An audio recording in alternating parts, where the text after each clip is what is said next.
السلام علیکم۔ لکھاری آن لائن میگزین میں خوش آمدید۔ دل تجھ پہ ہار گیا، عبداللہ بٹ، قسط نمبر 8۔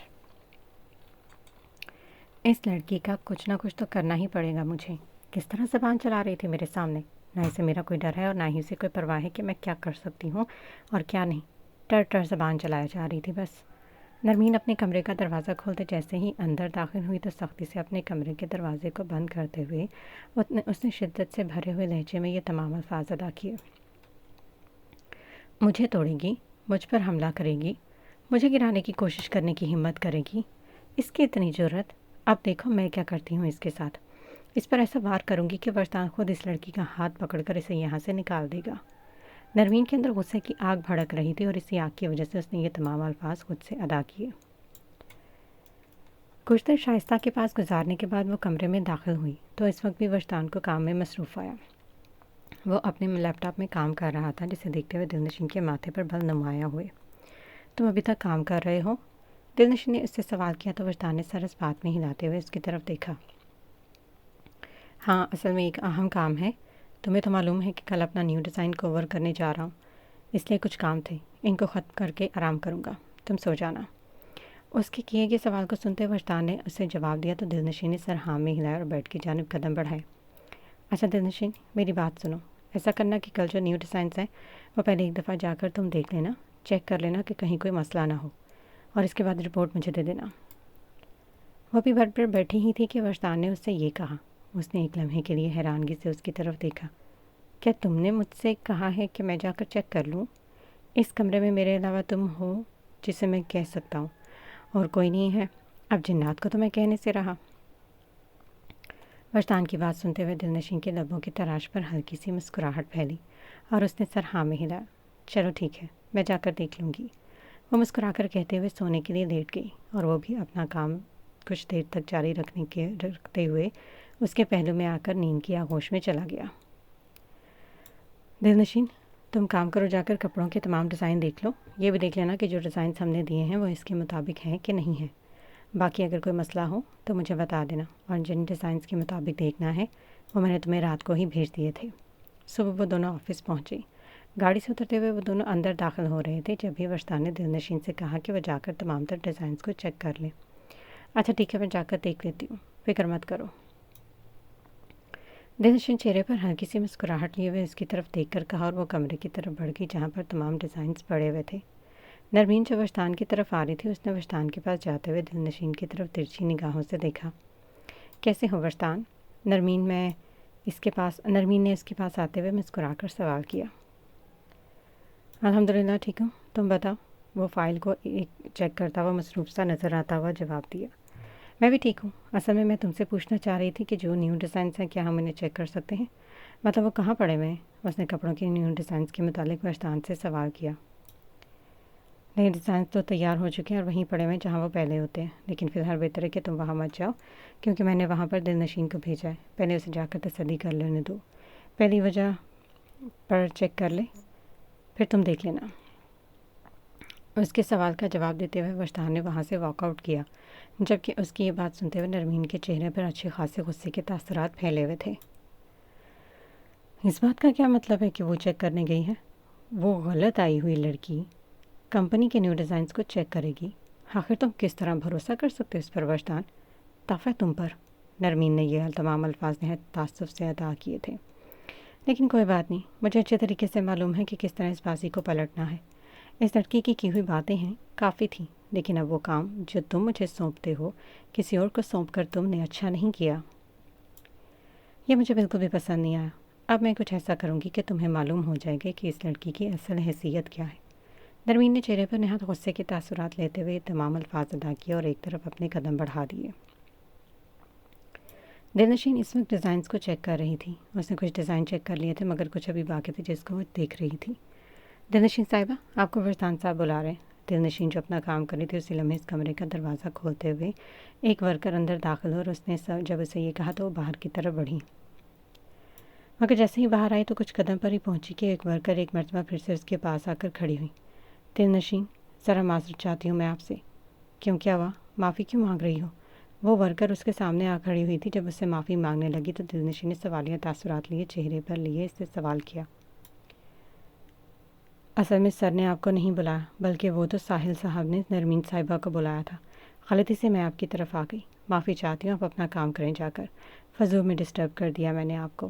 اس کی یہ بات سنتے ہوئے دلنشین نے سر نفی میں ہلاتے ہوئے اس کی طرف دیکھا۔ ارے کوئی بات نہیں، ایسے مسائل تو ہوتے رہتے ہیں، اتنی چھوٹی چھوٹی باتوں کے لیے معافی نہیں مانگنی چاہیے، ویسے بھی اتنے لوگ ہیں، مس انڈرسٹینڈنگ ہو جاتی ہے، کوئی مسئلہ نہیں، تم بھی جا کر اپنا کام کرو۔ دلنشین نے مسکرا کر کہا تو وہ بھی وہاں سے چلی گئی، اور جیسے ہی دلنشین نے قدم کمرے کی طرف بڑھائے تو اس میں چند لمحات کے لیے لائٹ مکمل طور پر بند ہو گئی، ہر طرف اندھیرا چھا گیا۔ ایک لمحے کے لیے اسے سمجھ نہ آیا کہ اچانک ایسا کیا ہو گیا کہ فوراً ہی لائٹس بند کر دی گئی۔ اتنی بڑی کمپنی میں لائٹ کا یوں اچانک مکمل طور پر بند ہو جانا شوق سے کم نہ تھا، اور وہ بھی پھر کافی دیر کے لیے۔ کچھ دیر بعد کہیں جا کر لائٹس آن ہوئی تو دلنشین دوبارہ کمرے کی طرف بڑھی، اور جیسے ہی کمرے میں پہنچی تو اس کے چہرے پر شدید حیرانگی کے تاثرات پھیل گئے۔ یا اللہ! اس کی تو جیسے پیروں سے زمین کھسک گئی تھی، کیونکہ سامنے مکمل طور پر تمام ڈیزائنز کو تباہ و برباد کر کے رکھ دیا گیا تھا۔ کسی نے اسے کینچی سے کاٹ کر اس قدر برباد کیا تھا کہ کمرے کی زمین پر ہر جگہ بس کپڑے کے ٹکڑے ہی ٹکڑے تھے، اور اتنی ہی دیر میں وجدان بھی وہاں پر پہنچا جیسے نرمین وہاں پر لے آئی تھی۔ اس نے وجدان کو پہلے ہی اس بات میں بتا دیا تھا، اور وجدان نے اسے یہ کہا کہ اس قسم کا بھی مذاق مت کرے، کیونکہ یہ بات وہ مذاق میں بھی نہیں سوچ سکتا کہ اس کے ڈیزائن کو یوں برباد کر دیا جائے۔ اس دن جب ان ڈیزائنز کو پبلش کروانا تھا، یہ اس کے لیے بہت بڑا صدمہ تھا اور بہت بڑا نقصان بھی۔ اور جیسے اس کے ساتھ کمرے میں داخل ہوا تو اسے معلوم ہوا کہ وہ جھوٹ نہیں بول رہی تھی، بلکہ حقیقت میں ایسا ہی ہو چکا تھا۔ اور اسے دیکھتے ہوئے وجدان نے حیرانگی سے دلنشین کی طرف دیکھا تھا۔ میں نے تم سے کہا تھا نا وجدان کہ تمام ڈیزائنز برباد ہو چکے ہیں، تم نے میری بات کا یقین نہیں کیا، آپ دیکھ لو۔ نرمین نے اس کے سامنے خود کو سچا ثابت کرنے کے لیے یہ تمام الفاظ ادا کیے، جبکہ وجدان کو اس سے کوئی مطلب نہیں تھا۔ اتنی دیر میں وہاں پر ساحل پہنچا، اور وہ بھی یہ سب کچھ دیکھتے ہوئے شدید صدمے کا شکار ہوا تھا۔ یہ سب کیسے ہوا دلنشین؟ کس نے کیا؟ اس نے سوالیہ نگاہوں سے اس کی طرف دیکھتے ہوئے پوچھا، جو خود اس وقت گہرے صدمے میں مبتلا تھی۔ اس بارے میں مجھے کچھ بھی معلوم نہیں ہے وجدان، میں نہیں جانتی کہ یہ سب کس نے کیا ہے۔ مجھے ایک ورکر نے غلطی سے باہر بلا لیا تھا کہ تم بلا رہے ہو، لیکن بعد میں اس نے مجھ سے کہا کہ یہ غلطی سے ہو گیا، اور جب میں واپس آ رہی تھی تو اچانک پوری کمپنی کی لائٹ بند ہو گئی، اور تمہیں موقع مل گیا کہ تم سارے کے سارے ڈیزائنز کو تباہ و برباد کر کے رکھ دو۔ دیکھ لیا وجدان، تم نے اس لڑکی کی اصل حقیقت کیا ہے؟ اس لڑکی کی اصل حقیقت یہی ہے کہ یہ یہی کر سکتی ہے۔ مجھے پورا یقین ہے کہ یہ سب کچھ اسی نے کیا ہوگا، جان بوجھ کر۔ ابھی دلنشین اپنی صفائی میں بول رہی تھی کہ نرمین نے اس کی بات کو کاٹتے ہوئے نہایت سخت لہجے میں یہ الفاظ ادا کیے، جنہیں سنتے ہوئے دلنشین کے چہرے پر گہری حیرانگی پھیل گئی، اور اس نے فوراً سر نفی میں ہلاتے وجدان کی جانب دیکھا۔ نہیں وجدان، میرا یقین کرو، ایسی کوئی بات نہیں، میں اس قسم کی حرکت کیوں کروں گی بھلا؟ مجھے ایسا کر کے کیا منافع حاصل ہوگا؟ دلنشین کے سامنے کھڑی ہوئی نرمین کی بات کو مکمل طور پر رد کرتے ہوئے یہ سب کہا، جبکہ وجدان اور ساحل خاموش کھڑے ہوئے تھے، کیونکہ اس وقت انہیں کچھ بھی سمجھ میں نہیں آ رہا تھا، اور اس کی وجہ یہ تھی کہ ان کا بہت بڑا نقصان ہو چکا تھا۔ ایک ایسا پروجیکٹ جس پر انہوں نے بہت پیسہ لگایا تھا، اسے چند لمحوں کے درمیان میں ہی ختم کر دیا گیا تھا۔ تمہیں منافع تو حاصل ہوگا، مجھے تو لگتا ہے وجدان کی یہ کسی دوسری کمپنی کی ایجنٹ ہے جو یہاں پر کام کرنے کی غرض سے آئی ہے، اور اس نے ہماری کمپنی کو نقصان پہنچانے کے لیے یہ سب کچھ کیا ہو۔ نرمین ہر صورت میں دلنشین کو جھوٹا ثابت کرنے کے ساتھ ساتھ اس پر جھوٹے الزامات لگائے جا رہی تھی، جنہیں سنتے ہوئے دلنشین جو مکمل طور پر بے قصور تھی، وہ بہت دکھ میں مبتلا ہو رہی تھی۔